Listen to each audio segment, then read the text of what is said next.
jirtu hordofii hiriyoonni koo bakka jirtu nageenya waaqniif baay'atu. Ani Nugusee Girmaatii, isin immoo dhaggeeffattootaa fi hordoftoota kootidha. Egaa har'a mata duree malaammaltummaa akkamitti hir'isuun danda'ama? ሙስናን እንዴት መከላከል ይቻላል? mata duree jedhu irratti sagalee jecha tokko tokko marii tokko tokko qabxiilee tokko tokko kaasneetidha kan ilaallu. Qabxiilee mata duree kana jalatti kaasnu keessaa tokko bu'uurarraa malaammaltummaa maalidha? Amma yeroo baay'ee malaammaltummaa yoo jedhamu hin nageenya. Malaammaltummaa jechuun maal jechuudha? Akkamitti hubatama? Kan jedhu inni lammaffaa fi dubbii ijoon kan ilaallu malaammaltummaa hir'isuudha hanga hambisuu. Hir'isuudha hanga hambisuu qabxii jedhudha. Yoo xiqqaate hir'isuu, yoo jabaate immoo hambisuu, balleessuu. Dhumarratti nurraa hoo maaltu eegama? Kan jedhu immoo gabaabumatti ilaallaa jechuudha. Akka walii galatti. Kanaafuu akka dhumaa daqiiqaa muraasa keessatti kaasnee ilaallaa. Akkana duuka buutan abdii guddaan isinirraa qaba. Isinillee immoo qabxiilee kanaa fi kan biroo irratti bakka jirtanitti akka mari'attan dubbiin dubbii dhaloota itti fufsiisu, dubbiin dubbii namummaa deebisanii ijaaruudhaan wal qabatu waan ta'eef achirratti bakka jirtan hundumatti akka mari'attan, akka haasoftan, mata duree keessanis akka ta'u abdii guddaan qabaa jechuudha. Malaammaltummaa jechuun maal jechuudha kan jedhu mee isinillee akkamitti akka hubattan ofii deebisaa. Ani immoo qabxii muraasa kaaseen ilaallaa jechuudha. Malaammaltummaan karaa baay'eedhaan qaamonni baay'een hiikanii jiru. Malaammaltummaadhaan wal qabatee jechuudha. Akka waliigalaatti garuu qaamonni malaammaltummaa baay'inaan hiikan yoo guduunfinee ilaallu, malaammaltummaa jechuun namni dhuunfaan tokko yookaan dhaabbanni tokko amaanaa fudhate dhuunfaadhaan yookaan immoo dhaabbataan karaa seer-maleedhaan faayidaalee adda addaa argachuuf yookaan immoo aangoo isaa faayidaa dhuunfatiif karaa hin taaneen fayyadamu amantamummaa hir'isuu yookaan immoo yakka hojjechuu jechuudha. Malaammaltummaa hojiin akka waliigalatti yoo guduunfinu, namni dhuunfaan tokko yookaan dhaabbanni tokko amaanaa fudhate dhuunfaadhaan yookaan dhaabbataan karaa seera malee faayidaa adda addaa argachuuf yookaan immoo aangoo isaa faayidaa dhuunfatiif karaa hin taaneen fayyadamuun amantamummaa hir'atu yookaan immoo yakka jechuudha.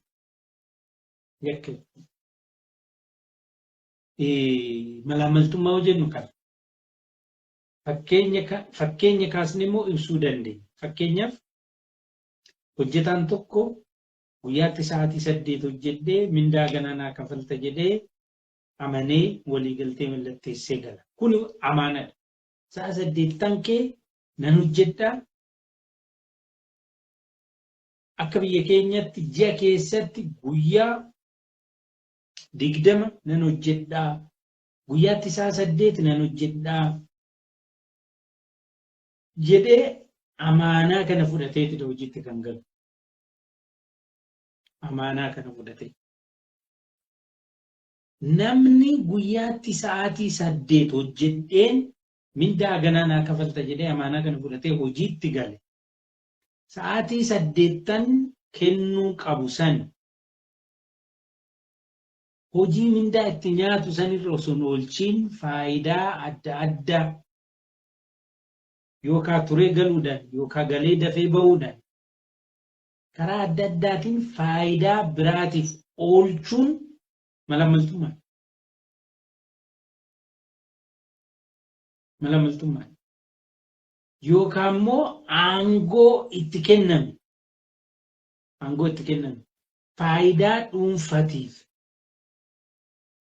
seeraan ala fayyadamuudhaan amantamummaa gaafa muudamu waadaa galeessan hir'isuun malaammaltummaa.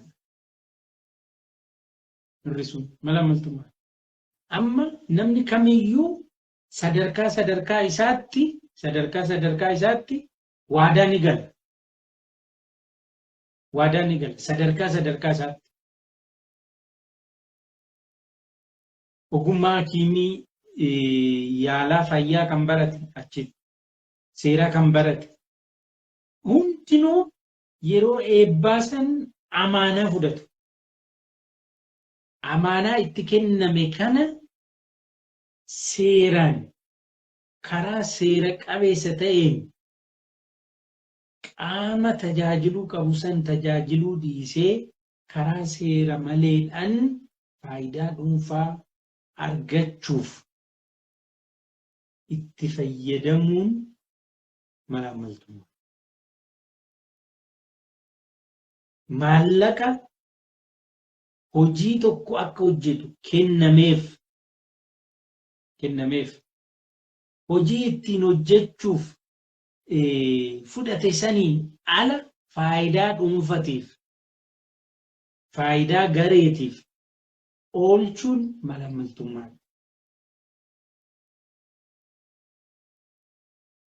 Fakkeenyaaf maandisni tokko hojii kana amantummaadhaan hojjedha jedhee gaafa qacaru san dhiisee faayidaa dhuunfaa isaa argachuuf amaanaa waadaa gale san karaa biraatiin fayyadamuun malaammaltummaa. Karaa biraatiin fayyadamuun malaammaltummaa. Kanaafuu malaammaltummaa jechuun namni dhuunfaan tokko yookaan dhaabbanni tokko amaanaa fudhate dhuunfaadhaan yookaan immoo dhaabbataan karaa seer-maleedhaan faayidaa dhuunfaa argachuuf yookaan immoo aangoo kennameef faayidaa dhuunfaa ittiin argachuuf fayyadamuudhaan amanamummaan hir'atu gama kamiinuu malaammaltummaa yookaan yakka.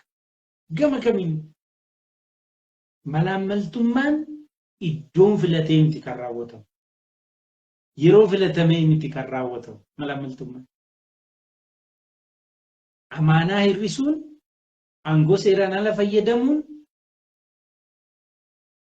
mana amantaa keessattis yoo raawwatame malaammaltummaadha. Mana mootummaa keessattis yoo raawwatame malaammaltummaadha. Bakka tokko balleessitee bakka tokkotti dhiistee malaammaltummaa balleessuu hin dandeessu. Kanaafuu malaammaltummaa jechuun eessatti illee haa ta'u, eenyuun illee haa ta'u, sadarkaa dhuunfattis haa ta'u dhaabbataatti amaanaa fudhatan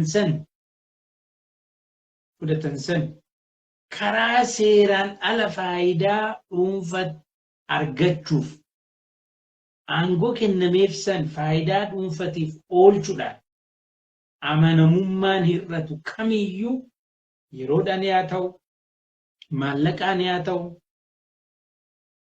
qabeenya socho'uuf hin sochooneen haa ta'u,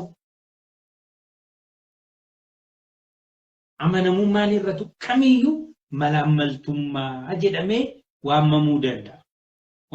Yeroo tokko waa'ee malaammaltummaa yoo ta'u qarshii qofa jedhee namni yaadu jira. Qarshii qofa. Malaammaltummaa waan baay'ee of keessaa qaba. Waan baay'ee jechuudha. Yaadan ta'uu danda'a, qarshii ta'uu danda'a, yeroo ta'uu danda'a, humna ta'uu danda'a, beekumsa ta'uu danda'a. Waan bakka ooluu qabu san irra oolchuu dhiisnee faayidaa dhuunfatiif tana jala muru. Karaa seer maleedhaan tana jala muru. faayidaa dhuunfaa argachuuf yaaddamee amanamummaan hir'atu kamiyyuu eessattillee malaammaltummaa. Malaammaltummaan immoo of keessaa taateewwan gochawwan baay'ee qabaachuu danda'a. Gochawwan baay'ee mataa fudhachuu, gubboo seenuu, fudhachuu, hojii seeraan, tajaajila seeraan, tajaajilamaadhaan kennuu qabu san qarshiitti jijjiiruu,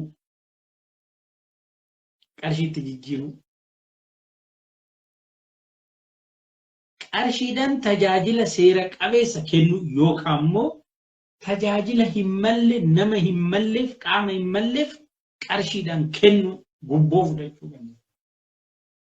Gubboo fudhachuu. Kun eessatti illee yoo raawwatame malaammaltummaa. Mana amantaa keessattis yoo raawwatame malaammaltummaadha.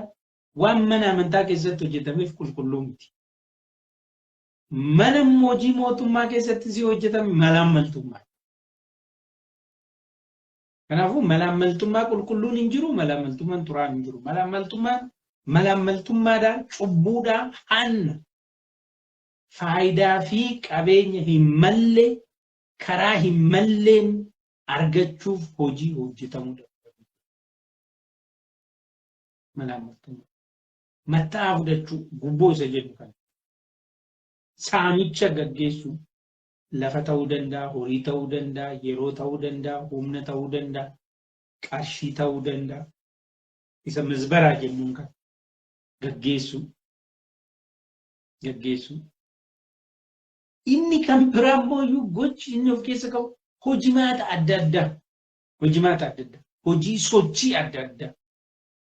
Sochiin adda addaa mataan isaa malaammaltummaa ta'uu danda'a. Fakkeenyaaf sochii siyaasaa faayidaa uummataatiif oolchuu osoo qabanu faayidaa dhuunfaatiif yoo oole sochiin kun malaammaltummaa.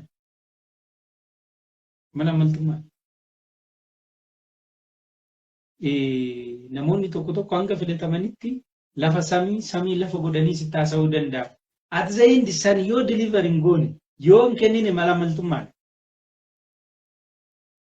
Agartee malaammaltummaan maallaqaa, malaammaltummaan meeshaa ta'uu danda'a, humna, beekumsaa, yeroodhaa waan fe'e yaa ta'u wanti amanamummaa hir'isu kamiyyuu malaammaltummaa. Xiqqaan qabu guddaan qabu. Malaammaltummaa. Hanni. Amaanaa hir'isuun. Inumaa kitaaba qulqulluu irratti seera kurnan keessa sagaleegdee tokko yoo cabsite waa'ee cabsite tokkicha saniif ni gaafatamtaa jedha. Ni gaafatamtaa. Waa'ee takkitti sagaleegdee kurnan san keessa sagaleegdee takka yoo diigde. Kanaaf seera cabsuun diiguun xiqqaa guddaa hin qabu. Madaalli irra hin taa'u. Seerri cabeenyaan cabe. Amaanan nyaatameenyaan nyaatame. Buskuutaas yaa ta'u daabboo. Kanaafuu madaalli irra teessistee kun xiqqaadha kun guddaadha hin jettu malaammaltummaadha. Amaanaa diiguun hir'isuun amaanaa hir'isuudha diiguudha. Kanaafuu malaammaltummaa jechuun amaanaa sadarkaa dhuunfaatti yookaan dhaabbatatti fudhatan san karaa seeraan ala faayidaalee dhuunfaa argachuuf yookaan immoo aangoo kennameef faayidaa dhuunfatiif oolchuudhaan amanamummaan hir'atu malaammaltummaa yookaan gosa yakkaati. Yakki gosa adda addaa qaba. Achi keessa tokko malaammaltummaa. Erga malaammaltummaan akkana ta'ee malaammaltummaan hir'atu qaba. Yoo dandeenye immoo lafa kanarraa gufuu mootummaa waaqayyoo akkan aanne nama taasisu keessaa inni tokko malaammaltummaa waan ta'eef balleessuu.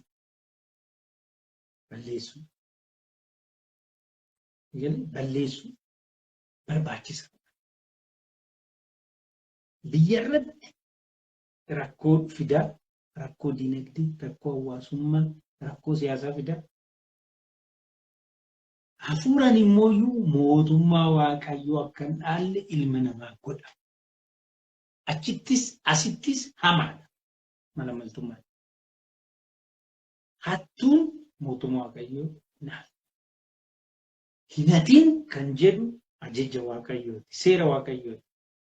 Hinatiin yoo hatte mootummaa Waaqayyoo dhaaltu Waaqaan walitti buuta.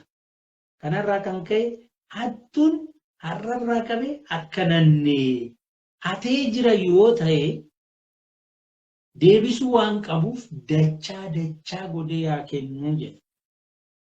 Dachaa. Maaliif dafqa namaa fudhatte, dhiiga namaa fudhatte. Dafqa namaa dhiiga namaa fudhatte. Gartee? Kanaafuu dachaa gootee kennuu qabdaa.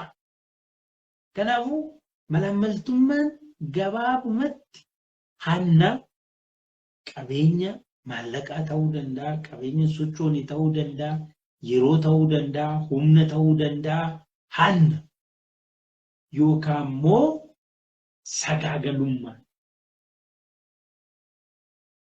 Aangoodhaan sagaagaluu, beekumsaan sagaagaluu, taayitaadhaan sagaagaluu. Sagagaluudha malamaltummaan. Amanziraan itti seenu. Amanziraan. Sagagalaan immoo cubbuu kan hojjetu foon mataa isaa irratti. Cubbuuwwan hojjetaman baay'een fooniin ala hojjetamu. Fooniin ala. Fakkeenyaaf yoo nama ajjeeste qaama keetiin ala hojjeta. Cubbuun ajjeesuu kan hojjetu qaama biraa irratti. Sagaagalummaan garuu ofirratti hojjetama. Ofirratti. Sagaagaltuun immoo mootummaa Waaqayyoo hin dhaabu. Cubbuu kabaja namummaa xiqqeessan keessaa immoo inni tokko sagaagalummaa. Kanaafuu namni hojii gocha malamaltummaa keessa jiru hattuu ida'uu sagaagaltu. Hattuu yookaan sagaagaltu. Lamaan kana idaatee deemu. Agartee inni qarshii waan argateef, faayidaa adda addaa waan argateef laphee isaa dhiibuu danda'a.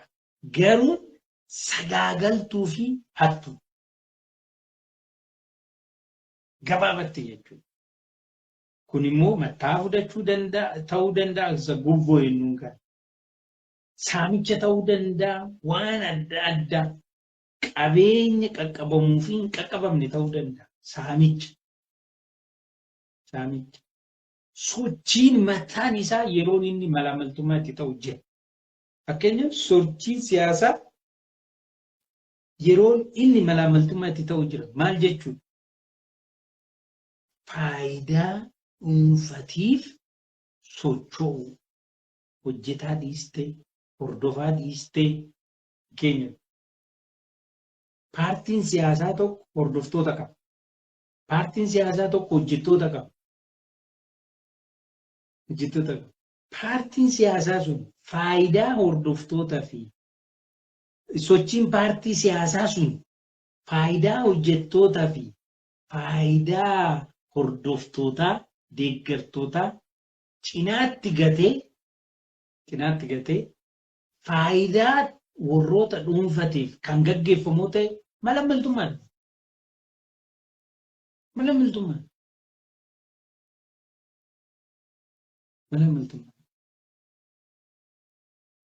Naannee faayidaa dhuunfaa yookaan garee karaa seeraan ala argachuuf amantaa hir'isuun gama kamiinuu iddoo kamittuu malamaltummaadha. Malamaltummaan immoo gabaabatti hannaa fi sagaagalummaadha kan jedhu kanaan ibsuu dandeenya. Kanaafuu waan lama nama godha. Tokko kabaja namummaatirraa gan nama buusa. Kabaja namummaatirra. Dafqa namaa, dhiiga namaa, humna namaa taa'anii haala mijataa sababa tokkoof kan biraatiif uumametti fayyadamanii fudhachuun kabaja namummaatii gadi. Hattuun sagaagaltu yoomiyyuu ija onnee hin qabu. Yoomiyyuu hin qabu. Yoomiyyuu hin qabu. Kanti qaba.